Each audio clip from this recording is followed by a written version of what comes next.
You know, that song is way better than Copacabana. Much, much, much better. It's much more legendary. It sticks with you forever.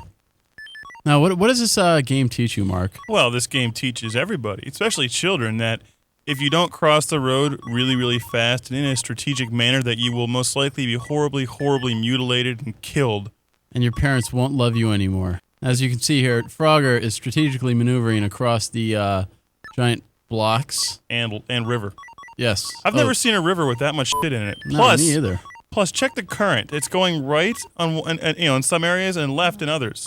Strange. Is that only in Frogger World? Also, what kind of road is like that? I know. Maybe in Australia. I don't know, but I've never been there. Maybe it's an HOV lane going opposite directions of each. It's like Maryland. Speaking of the traffic, you see, you have Formula One cars.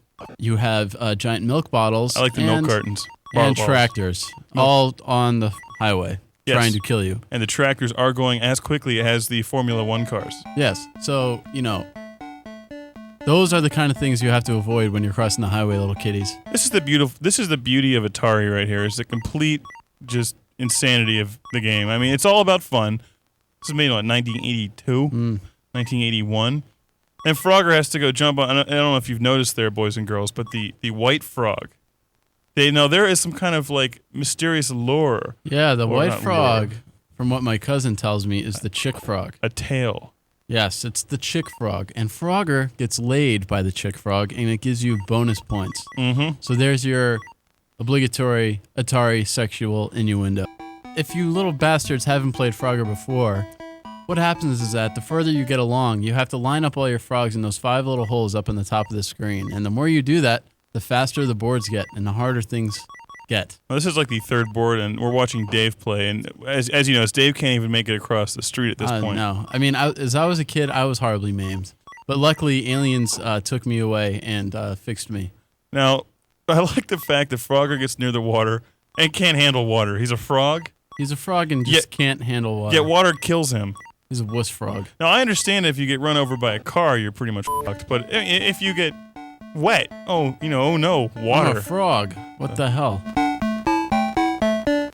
Along the lines of big lizards, we have Frogger. Obviously, yes. He's a big lizard too, or a big reptile, whatever a frog is. It's not a mammal. I'm pretty sure of that. I know that much. It's a fish. Maybe a bird. Either way, it's probably pretty wealthy from all the money it made in the early 80s, and is most likely married to a playmate right now and sitting on a beach. So that's what happened to Frogger, I would imagine. But, we saw the Atari version today. I think he turned into the Fresh Prince. Frogger rocks. I mean, we can't say a whole lot about Frogger because, you all know about it. Remember there were we can't bring up certain points about Frogger that maybe you aren't too familiar with, like the theme of Frogger busting into other formats of media. Invading the mainstream. Exactly. So busting into movies and TV and whatnot. That's true. Yes. It also, granted, Frogger did have his own cartoon in the early 80s along with Donkey Kong and Pac-Man. It's very influential about how people now cross the street and rivers. That too. Yeah. And For sidewalks. instance, Gattaca. Frogger played a major part in the movie Gattaca, where Ethan Hawke had to cross the road to Uma Thurman when he did not have his contacts in. Therefore, he had to use skill, wit. That he learned in Frogger. Like when you cross the street, you'll just say, hey, I'm only doing this because I learned it in Frogger. Not because I need to get to the other side. Not because I'm following the chicken, but because you played Frogger.